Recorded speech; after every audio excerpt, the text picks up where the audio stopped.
Hello बच्चों लोग, कैसे हैं आप सब। आपकी पढ़ाई ख़त्म हो गई होगी, रिविजन्स भी ख़त्म हो गएंगे। अब एकदम आप फाइनल ट्रेंच पर हैं। अब आपको परीक्षाएं देनी है एकदम।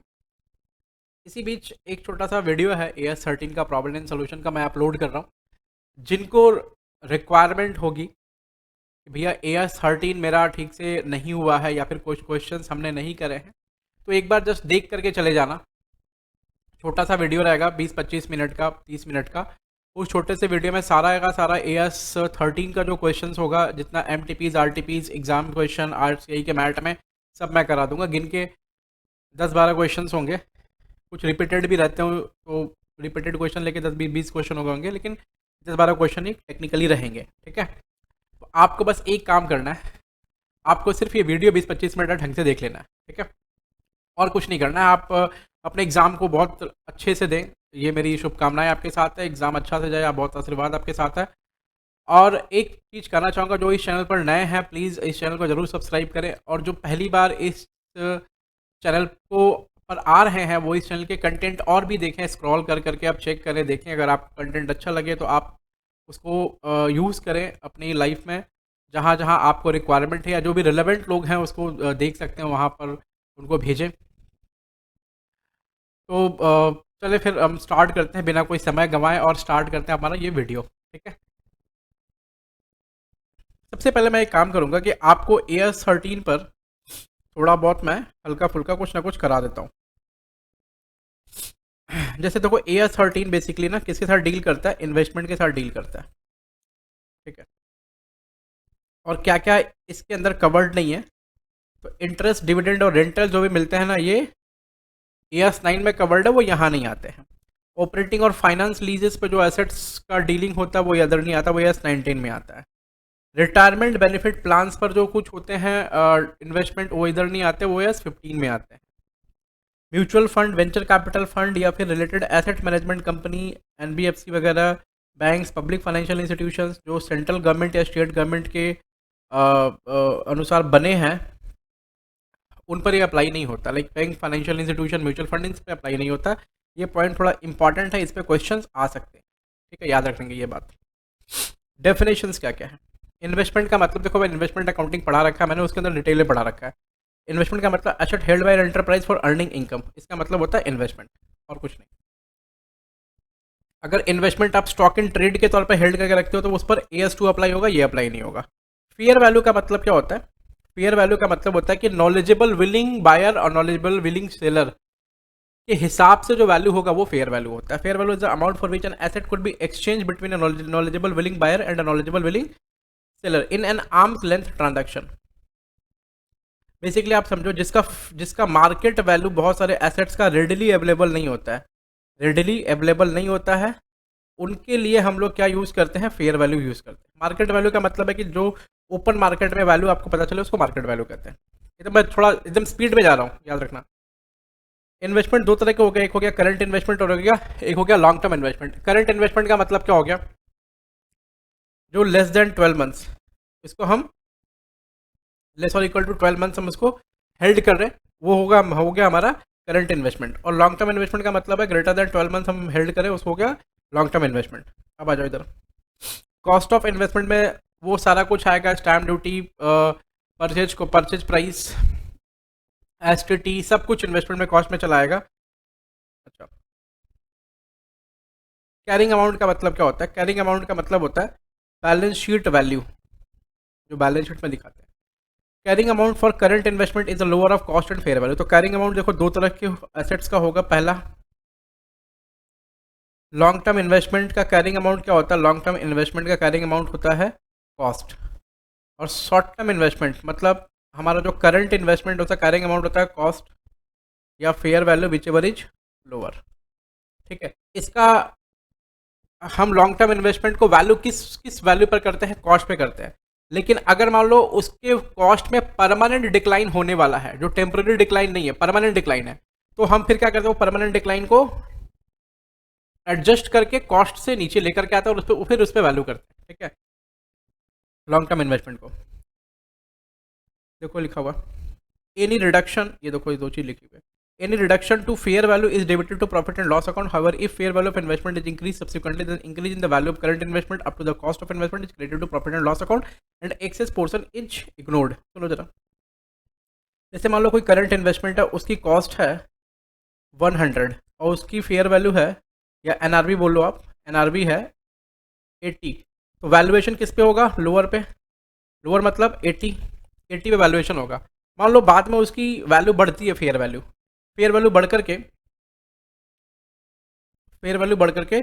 110 हो जाती है, 110 हो जाती है, फेयर वैल्यू बढ़ करके 110 हो जाती है। तो बोल रहा है कि सब्सिक्वेंट जब इंक्रीज होगी फेयर वैल्यू तो इंक्रीज करेंगे, लेकिन कहाँ तक करेंगे? मैक्सिमम कॉस्ट तक इंक्रीज करेंगे। मतलब हम कितनी इंक्रीज कर सकते हैं फेयर वैल्यू को? मैक्सिमम कॉस्ट तक, और जो कॉस्ट के ऊपर इंक्रीज हुआ उसे क्या करेंगे? इग्नोर कर देंगे। ठीक है, तो अगर मान लो हम कॉस्ट या फेयर वैल्यू या NRV which ever is lower लेते हैं, तो जो 20 का नुकसान हो रहा है, 80 रुपये पर लिखेंगे इन्वेस्टमेंट को, तो 20 रुपये का नुकसान हो रहा है, वो 20 रुपये कहाँ जाएगा? पीएल के डेबिट में। जो 20 का नुकसान हो रहा है वो जो कहाँ जाएगा? पीएल के डेबिट में।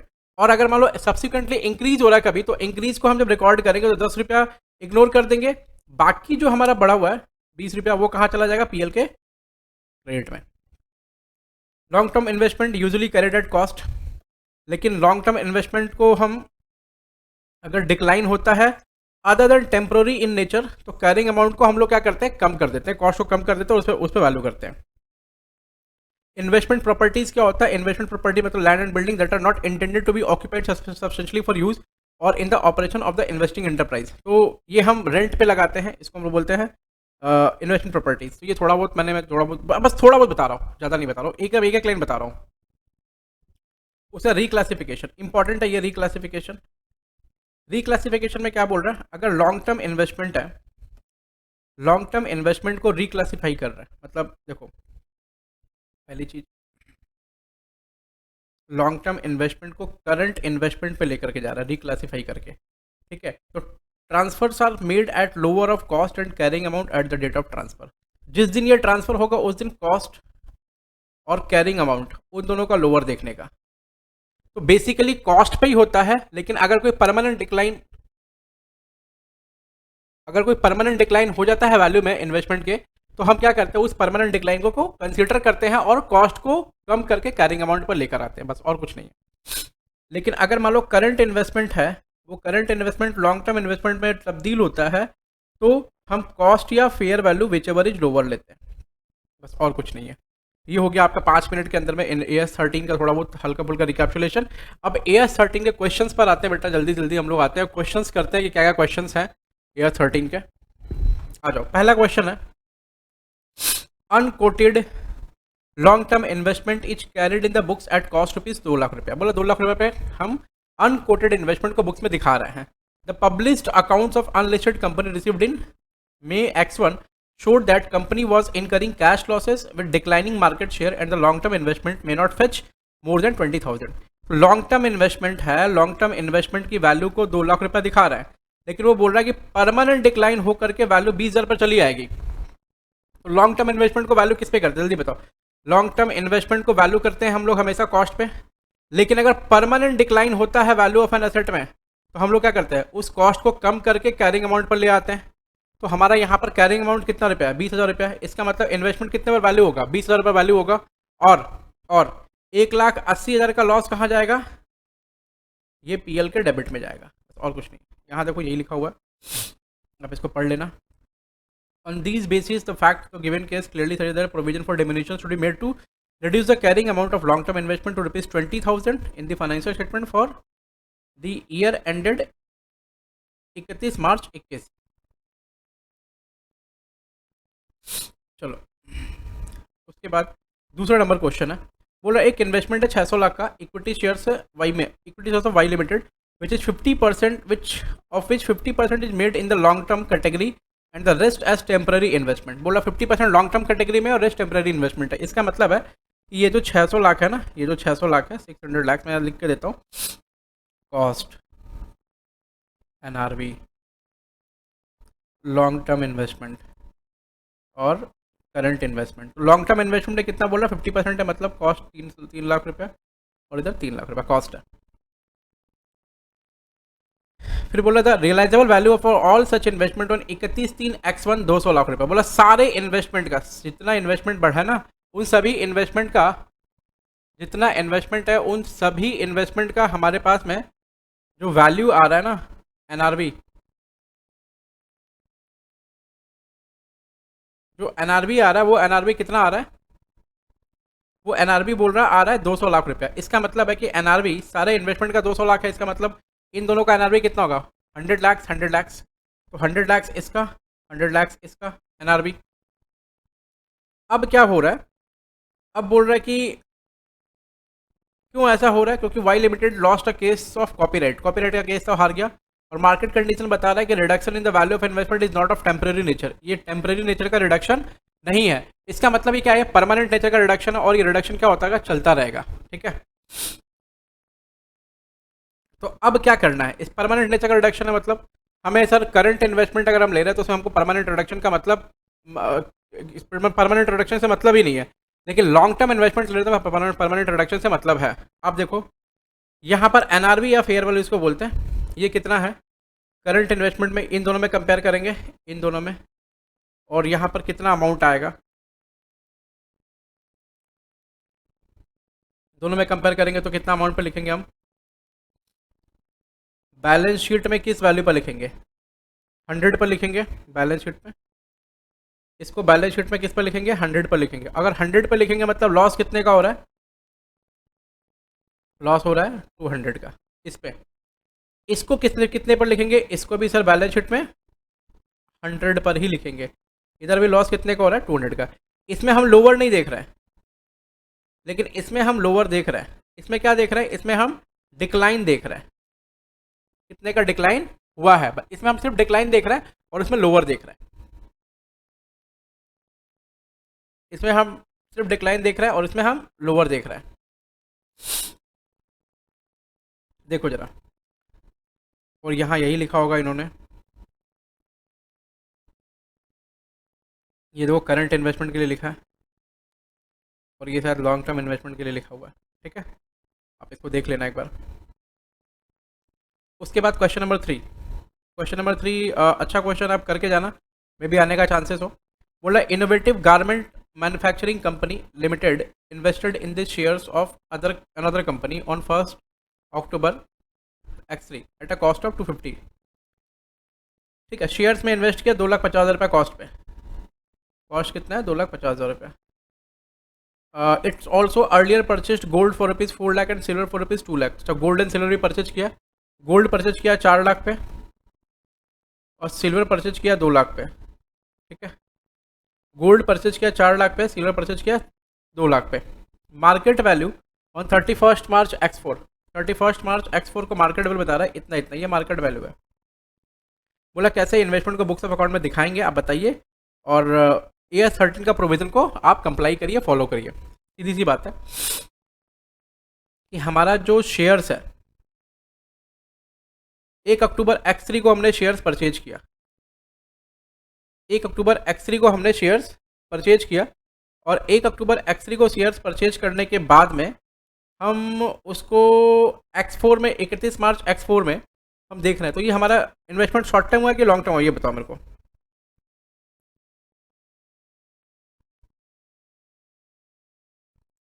ये हमारा इन्वेस्टमेंट क्या हुआ, शॉर्ट टर्म हुआ लॉन्ग टर्म हुआ, ये हमारा करंट इन्वेस्टमेंट हुआ, ये हमारा लॉन्ग टर्म इन्वेस्टमेंट हुआ, ये लॉन्ग टर्म इन्वेस्टमेंट। इसमें कौन सा लेंगे, इसके बीच में इसमें लोअर वैल्यू लेंगे, लोअर मतलब 2,25,000 रुपया। ठीक है, और 25 इसमें जो डिफरेंस आ रहा है 25 का, वो कहाँ चला जाएगा, PL में चला जाएगा। इसको कॉस्ट पे मेंटेन करेंगे, कॉस्ट पे। देखो ये सब एप्रिसिएबल एसेट है, ठीक है, और लॉन्ग टर्म एसेट है। ये लॉन्ग टर्म इन्वेस्टमेंट हमेशा कॉस्ट में मेंटेन होता है unless there is a permanent decline in the value of an asset. तो इस तरह दिखाएंगे, मतलब 4 लाख और 6 लाख और प्लस 2,25,000, इस तरह इतना वैल्यू दिखेगा। आप इसका टेक्स्ट एक बार रीड कर लेना, वो यहाँ टेक्स्ट में लिखा होगा कुछ ना कुछ, तो यहाँ लिख रखा है lower of cost and fair value in case of shares, lower cost and fair value इतना रुपया है और 25,000 PL में जाएगा। और यहाँ पर लिखा है कि if equity shares are required with an intention to hold for a long term period more than 1 year then should be considered as long term investment to be shown in the at cost in the balance sheet. और ये gold and silver के लिए बोल रहा है कि long term period के लिए होल्ड करने के लिए रखा है, तो अनलेस गिवन अदरवाइज इसको कॉस्ट में मेंटेन करेंगे। Hence investment in gold and silver should be continue to be shown at cost. कोई temporary diminution, since there is no other than temporary diminution, मतलब परमानेंट डिमिनिशन नहीं है इनकी value में। ठीक है, नेक्स्ट मूव करते हैं। 4 नंबर, ये इन्वेस्टमेंट का क्वेश्चन जो है रिक्लासिफिकेशन पे, ये गुड क्वेश्चन है। रिक्लासिफिकेशन, रिक्लासिफिकेशन के क्वेश्चन में सबसे पहले क्या देखना है, रिक्लासीफाई कर रहा है ना, करो, कोई दिक्कत नहीं है। करंट इन्वेस्टमेंट को परचेज किया है 20 लाख रुपए का, उसको रिक्लासीफाई करके लॉन्ग टर्म इन्वेस्टमेंट में लेकर के जा रहा है। ठीक है, the market value on the data balance sheet 25 lakh रुपए। सुनो जरा, करंट इन्वेस्टमेंट अगर लॉन्ग टर्म इन्वेस्टमेंट में जाएगा, करंट से लॉन्ग टर्म में जाएगा, ठीक है, तो कॉस्ट या मार्केट वैल्यू या fair value which ever is lower, ये लोअर वाला लेंगे। इन दोनों में लोअर कौन सा है, 20 लाख, तो 20 लाख पे मेंटेन करेंगे हम बुक्स ऑफ अकाउंट में। कहाँ गया, 20 लाख पे मेंटेन करेंगे।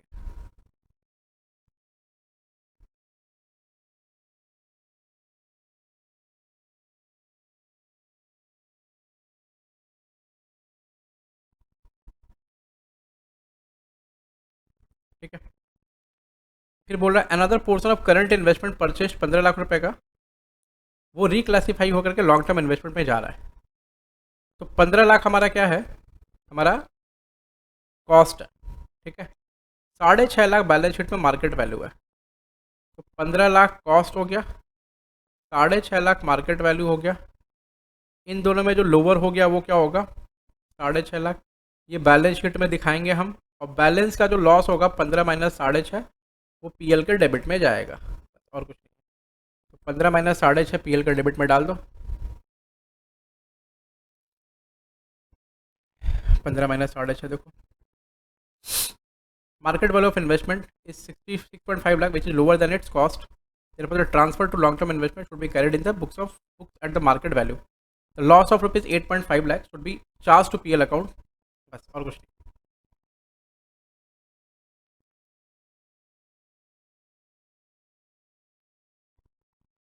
देखो, अब अगर मान लो लॉन्ग टर्म इन्वेस्टमेंट को, देखो, long term investment no longer considered for holding purpose, हम लोग लॉन्ग टर्म इन्वेस्टमेंट को करंट इन्वेस्टमेंट में डाल रहे हैं। तो आप हमेशा याद रखना, लॉन्ग टर्म इन्वेस्टमेंट जब रिक्लासीफाई होकर करंट इन्वेस्टमेंट में जाएगा तो वो कॉस्ट पे ही जाएगा, unless there is a permanent decline in the value of an asset to be reclassified as current investment. The original cost of these assets 18 lakh रुपए, but had been written down to 12 lakh to recognize other than temporary decline in the value of an asset. तो इसको लिखना कितने पे है sir, 18 lakh पे ही लिखना है, लेकिन लेकिन temporary decline in the value of, permanent decline in the value of an asset हो गया, तो 13 लाख पे आ गया, वो 13 12 लाख पे आ गया, तो हम उसको उसकी वैल्यू किस पे लिखेंगे, 12 लाख पे लिखेंगे। आप हमेशा याद रखना, लॉन्ग टर्म इन्वेस्टमेंट जब करंट इन्वेस्टमेंट में रिक्लासीफाई होगा तो हमेशा किस पे लिखेंगे, कॉस्ट पे लिखेंगे, लेकिन हमेशा कॉस्ट पे ही लिखेंगे। लेकिन अगर उसी समय चेक करना क्या परमानेंट डिक्लाइन है, क्या परमानेंट डिक्लाइन है, तो डिक्लाइन करने के बाद में जो कैरिंग अमाउंट होगा उस कैरिंग अमाउंट पे लिख देंगे, जैसे कैरिंग अमाउंट यहाँ पर 12 लाख रुपया है। ठीक है, तो ये वाला चीज़ यहाँ पढ़ लेना, यहाँ 12 लाख रुपया दिया हुआ है, ये डिस्क्लोजर है, डिस्क्लोजर बस रीड कर लेना एक बार, चलेगा, कोई दिक्कत नहीं है।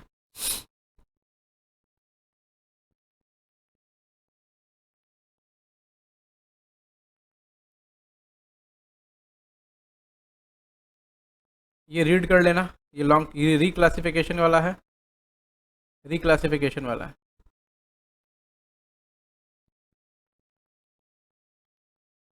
उसके बाद परिधि लिमिटेड, बोला Paridhi limited invested in the shares of another unlisted company on 1 May 12 at a cost of 3 lakh. ये कॉस्ट कितना हो गया बेटा, 3 लाख रुपया। ठीक है, published accounts of unlisted company received in January 17 reveals that company has incurred cash losses, बोला company ने कैश लॉस इनकर किया with decline in the market share and investment of Paridhi electronics limited may not fetch more than 55,000। Okay okay, बोल रहा 45,000 रुपये ज़्यादा fetch नहीं करेगा, क्या है ये, फेयर वैल्यू। परमानेंट डिक्लाइन हो गया तो हम लोग किस पे मेंटेन करेंगे, अभी इसको देखो, आपको अच्छे से पता, 45,000 मेंटेन करेंगे। ये क्या लिखा हुआ, the fact of the case given that clearly suggests that the provision for diminution should be made to reduce the carrying amount of the shares to 45,000। इसका मतलब है 3 लाख रुपया -45,000 रुपया, ये आएगा 2,55,000 रुपया। ये 2,55,000 रुपया कहाँ दिखाएंगे? बैलेंस शीट में दिखाएंगे। ठीक है, और ये जो अमाउंट है ना वो कहाँ, सॉरी,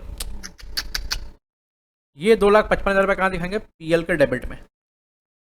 ठीक है, provision for diminishing in the value of an asset, और ये 45,000 बैलेंस शीट में कैरिंग अमाउंट दिखेगा हमारा, ये कैरिंग अमाउंट दिखेगा। करेक्ट है, आगे बढ़े। 8 नंबर, 8 नंबर सवाल हमने कर लिया है। ठीक है, ये डन है, सेम एज अबव। कितना नंबर क्वेश्चन के वजह से है वो?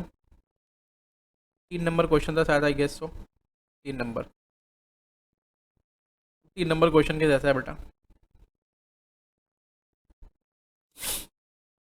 8 नंबर क्वेश्चन सेम एज 3। उसके बाद में परिधि इलेक्ट्रॉनिक का एक और क्वेश्चन आ गया। 5 लाख का अपना शेयर परचेज किया है, company want to reclassify as long term investment on 31/3/18, the market value of this investment. अच्छा, ये करंट इन्वेस्टमेंट है, ये लॉन्ग टर्म में जाना चाहता है, इसका मतलब क्या होगा? कॉस्ट या fair value, which ever is lower. तो कॉस्ट कितने का है? 5 लाख का कॉस्ट है। फेयर वैल्यू कितना दिखा रहा है? 2.5 लाख रुपये का दिखा रहा है।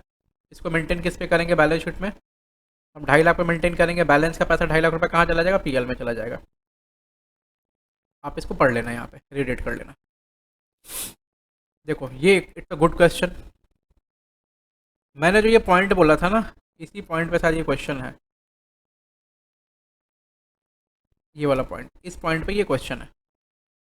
देखो क्या बोल रहा है, बोला कि जेड बैंक, ये बैंकिंग कंपनी है, बैंकिंग कंपनी। ठीक है, Z bank has classified it's total investment on 31/3/18 into 3 categories, held for maturity, available for sale और हेल्ड फॉर ट्रेडिंग।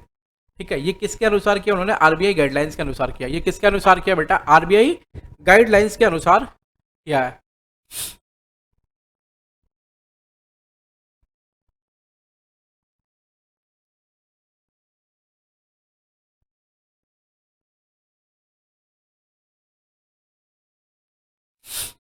ये किसके अनुसार किया? आरबीआई गाइडलाइंस के अनुसार किया। ठीक है, जो भी जैसे मेंटेन वगैरह किया।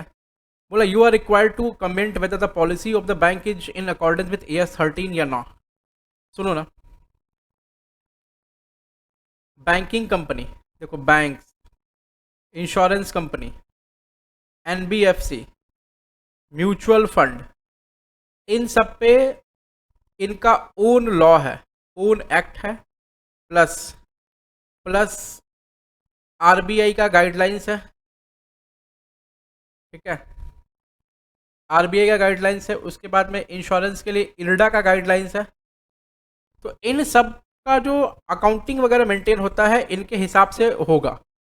तो अगर ये AS 13 फॉलो नहीं किए हैं, AS 13 फॉलो नहीं किए हैं, तो नॉन कंप्लायंस नहीं है, ये दोषी नहीं है, नॉन कंप्लायंस नहीं है, नॉन कंप्लायंस नहीं है। ठीक है, मतलब ये सही है, अपने हिसाब से आरबीआई गाइडलाइंस के हिसाब से किए हैं, बिल्कुल सही है।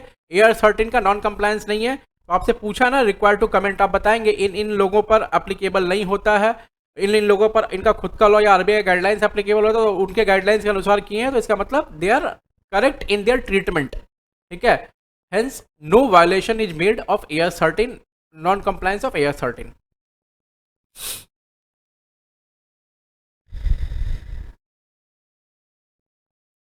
ये रिक्लासिफिकेशन का है, ये सवाल ऑलरेडी किया हुआ है, डन है सवाल।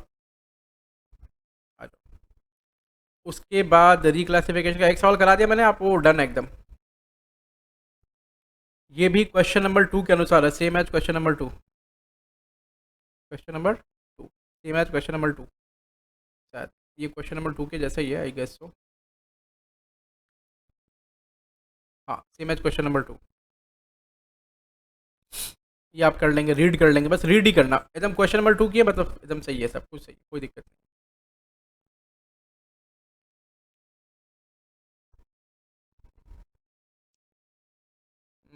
आ जाओ, एक क्वेश्चन है परिधि लिमिटेड का।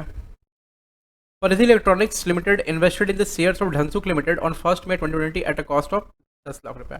3/4 of these investment were current investment, the remaining investment were intended to be held for more than a year. ओ, मैं यहीं इसका कर दूँ क्या?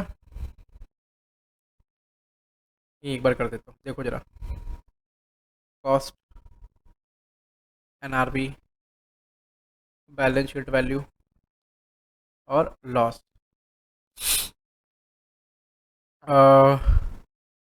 करंट इन्वेस्टमेंट, तो 10 लाख का 3/4 कितना होगा?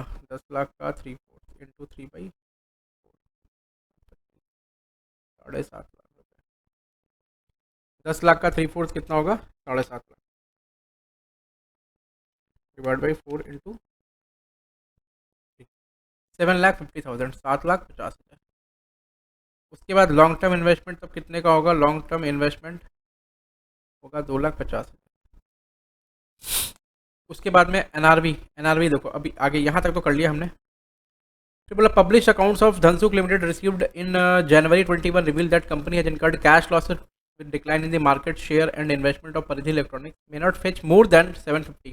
ओह, बोला है कि टोटल शेयर जो है ना 750 ज़्यादा नहीं देगा और value is apparent to be non temporary, ये नॉन टेम्पररी है। मतलब 7.5 लाख का, इसको जूम करता हूँ ताकि आपको ठीक से दिखाई दे। 7.5 लाख रुपए का 3/4 इंटू 3/4 कितना होगा? डिवाइड बाई 4 इंटू 3, 56250, 56250 जो है ना, ये वाला वैल्यू 56250, ये वाला वैल्यू, ये क्या है? एनआरबी है, ठीक है। उसके बाद इधर कितना एनआरबी आ रहा है? -7,50,000, 187,500, 187,500। अब इन दोनों में क्या, ये करंट इन्वेस्टमेंट है तो करंट इन्वेस्टमेंट तो लोअर लेते हैं, लोअर लेंगे तो यहाँ बैलेंस शीट में कितना दिखाएंगे? 562,500 और परमानेंट डिक्लाइन है तो 250 को डिक्लाइन करके 1,87,500 तक लेकर के चले आएंगे। मैं इसमें लोअर नहीं ले रहा हूँ, मैं 2.5 लाख ही ले रहा हूँ, लेकिन परमानेंट डिक्लाइन होने की वजह से मैं वैल्यू को इस वैल्यू तक लेकर के आ रहा हूँ, ठीक है, क्योंकि परमानेंट डिक्लाइन है। इतना हो गया। अब लॉस कितने कितने का हुआ, तो लॉस कैसे माइनस करेंगे? लॉस माइनस करेंगे दिस माइनस दिस वैल्यू, तो 7.5 लाख में इसको माइनस करेंगे 187,500 का लॉस है। 2.5 लाख में से 187,500 माइनस करेंगे 62,500 का लॉस है। हाँ ठीक है, अब ये दोनों लॉस मिलाया कितना हो गया? 2,50,000। ये पीएल में दिखाएंगे, ये पीएल में जाएगा, ठीक है। बस इतना ही है, शायद इसमें लिखा हो चाहे नहीं लिखा हो, आप इसको रीड कर लेना, मैंने आपको करा दिया है। क्वेश्चन नंबर 13 अच्छा क्वेश्चन था, ठीक ठाक क्वेश्चन था, कर लेना। क्वेश्चन नंबर 14,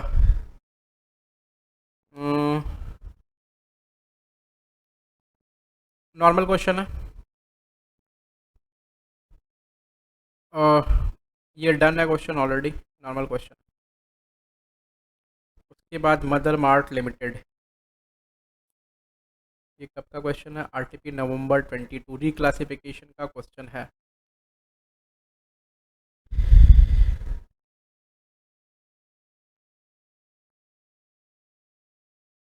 ये रिक्लासिफिकेशन का क्वेश्चन है बेटा, नॉर्मल रिक्लासिफिकेशन का क्वेश्चन, रिक्लासिफिकेशन नॉर्मल, ये आप कर लेना, नॉर्मल रिक्लासिफिकेशन का क्वेश्चन है।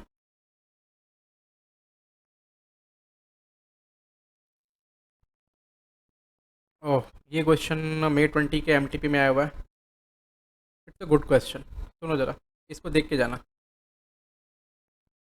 सुनो, इन्वेस्टमेंट ऐसे दिया रहेगा ना, वो क्या बोल रहा है कि इन्वेस्टमेंट का पोर्टफोलियो दिया हुआ है और बता रहा है कि करंट इन्वेस्टमेंट में ये है, ये कॉस्ट है, ये कॉस्ट है, ये कॉस्ट है, ये फेयर वैल्यू, ये fair value, fair value.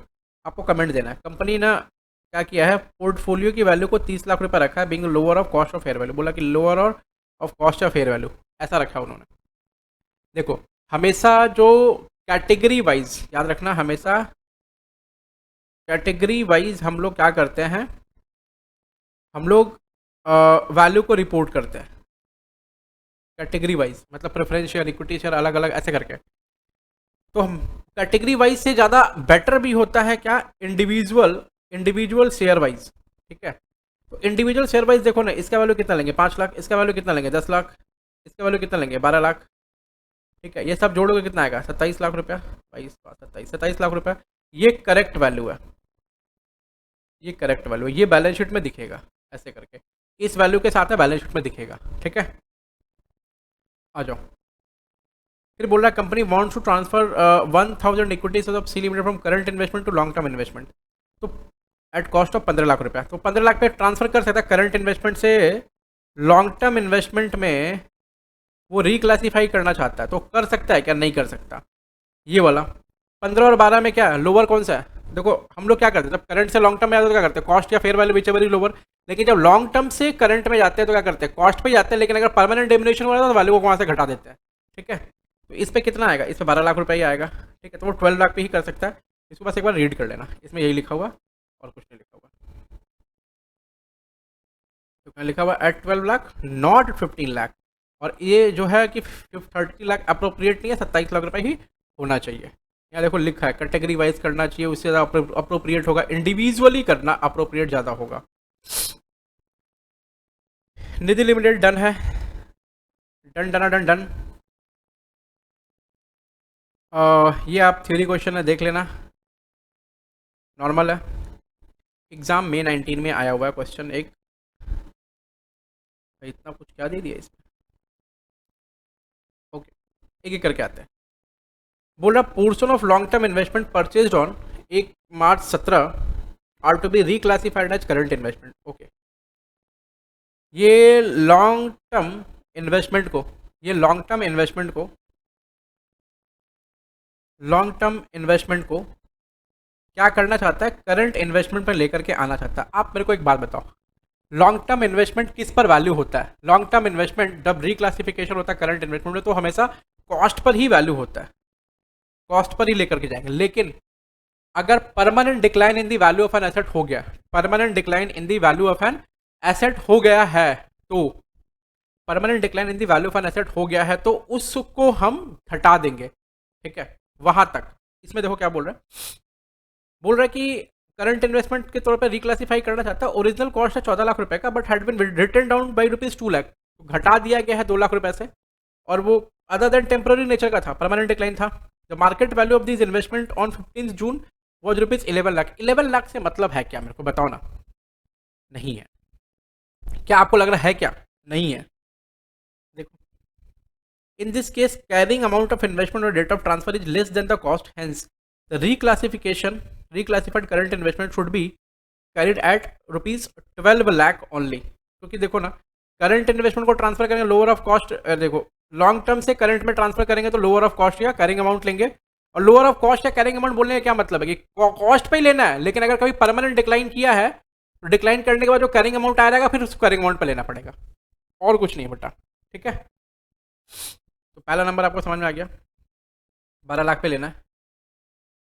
11 lakh हमारे काम का नहीं है। गलती मत करना प्लीज, इसको देख लेना 2-3 बार, गलती नहीं करना प्लीज, गलती नहीं करना।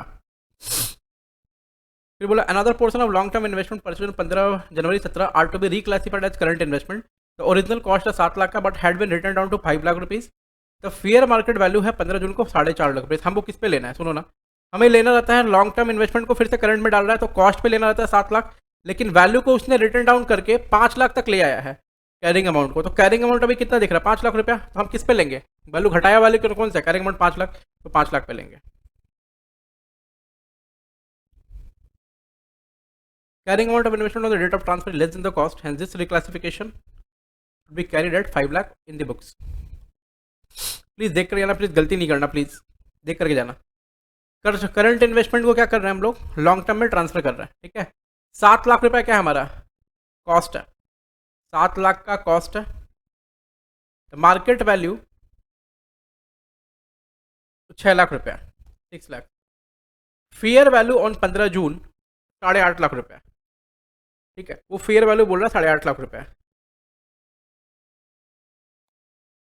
तो तुमको किस पे लेना है, ये 6.5 है, तुमको लेना है किस पे,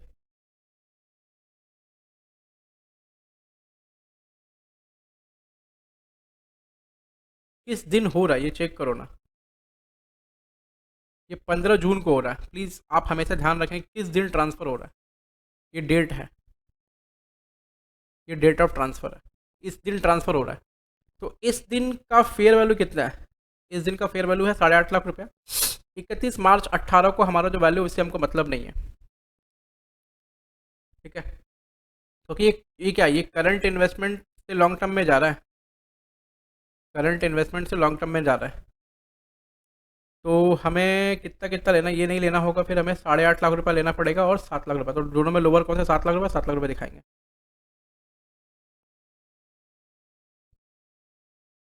देखो, in this case reclassification of current investment to long time investment will be made at ₹7 lakh as cost is less than its fair value 8.5 lakh रुपये। तो आप जरूर ये जरूर चेक करना, always check date of transfer. ठीक है, always check date of transfer. उसके बाद लास्ट का देखो क्या बोला, another portion of current investment purchase on 7 December 17 for ₹4 lakh, वो रिक्लासीफाई होकर के लॉन्ग टर्म इन्वेस्टमेंट बनना चाहता है। तो करंट इन्वेस्टमेंट कहाँ जा रहा है, लॉन्ग टर्म में जा रहा है, लॉन्ग टर्म इन्वेस्टमेंट में जा रहा है। तो अभी कॉस्ट कितना है, कॉस्ट है हमारा 4 लाख रुपया। 31 मार्च 18 का वैल्यू से मतलब है क्या, नहीं, हमें इससे मतलब है। फेयर वैल्यू 15 जून को 3.8 लाख, तो हमारा लोअर कौन सा दोनों में, 3.8 लाख, वो 3.8 लाख हमारा वैल्यू होगा। बैलेंस का पैसा कहाँ चला जाएगा, पीएल में चला जाएगा।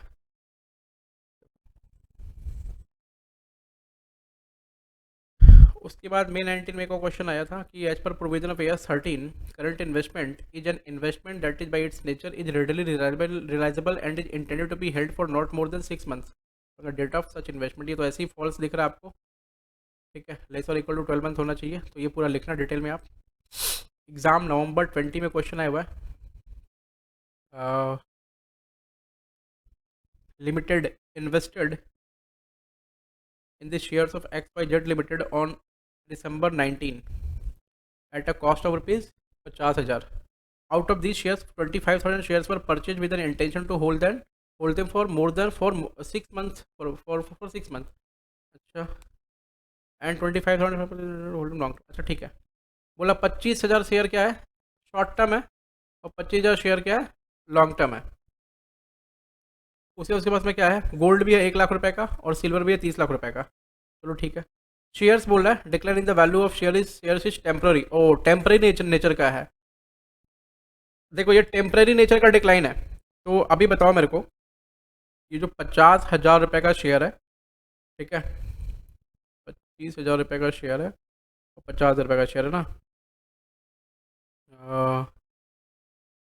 ऐसे कैसे करना पड़ेगा, सुनो ज़रा।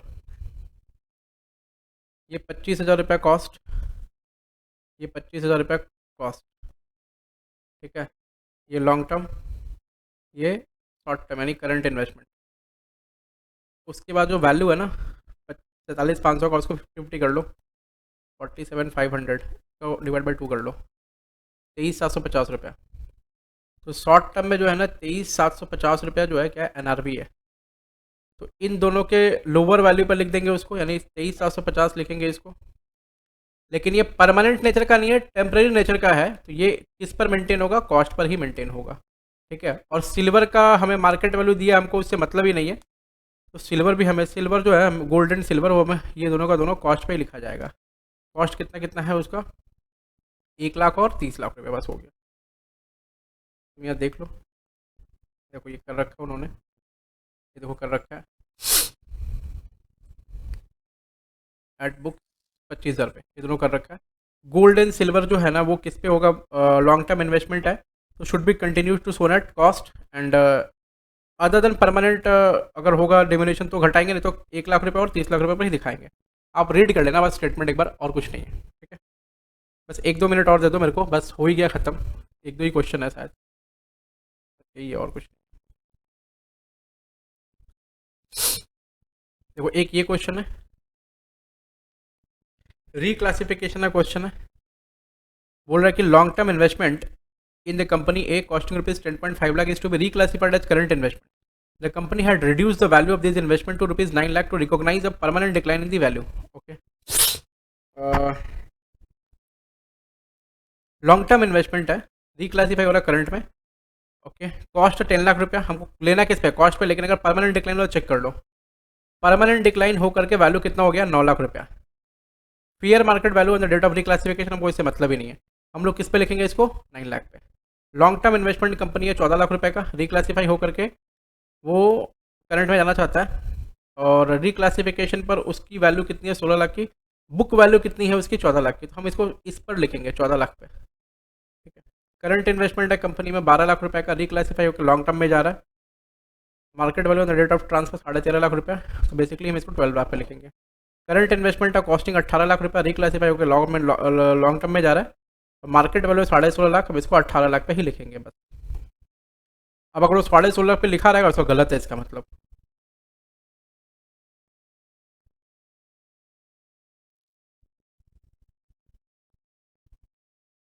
ठीक है, गजब कहानी है यार। जबकि यहाँ पर लिखा हुआ है कि व्हेन, ये ना करंट, अच्छा ये करंट इन्वेस्टमेंट, सॉरी सॉरी, ये करंट इन्वेस्टमेंट है, मैंने इसको लॉन्ग टर्म पढ़ लिया था। करंट इन्वेस्टमेंट है, करंट से लॉन्ग टर्म में जा रहा है ना।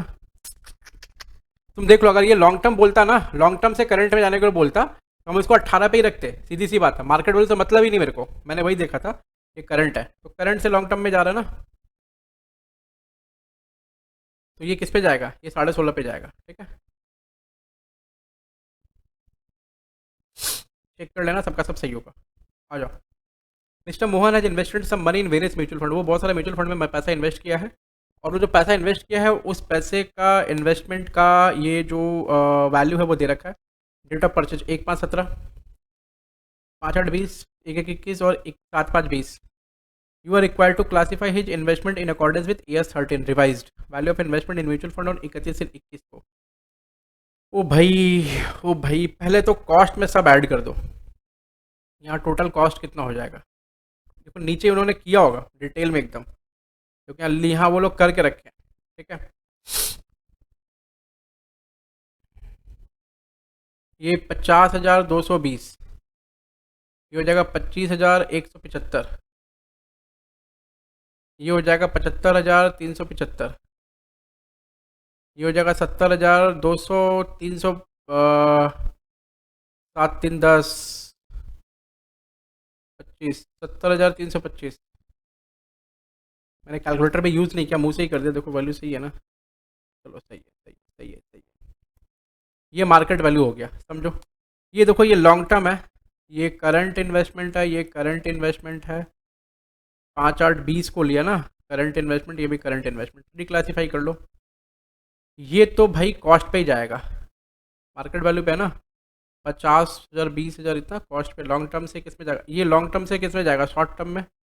लॉन्ग टर्म से शॉर्ट टर्म में जाएगा, इसका मतलब ये कॉस्ट पे जाना चाहिए। बाकी ये दोनों में लोअर कौन है, 24,220, इस पे, इस पे 75,375, इस पे 65,880।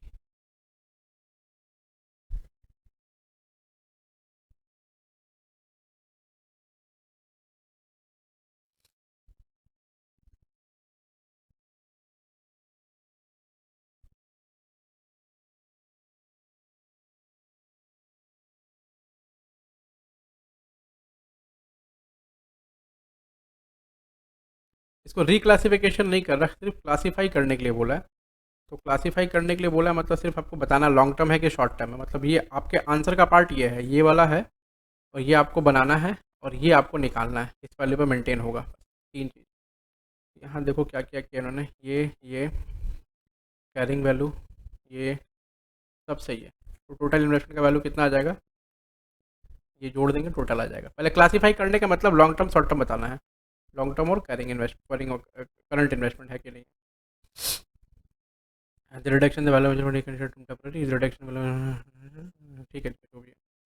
तो बाबू ये AS 13 खत्म हुआ। हाँ चलो, तो आज के लिए बस इतना ही, शुक्रिया। फिर मिलते हैं अगली क्लास में। AS नंबर 13 आपका खत्म हुआ। चलो AS नंबर 13 को आप अच्छे से पढ़ लो।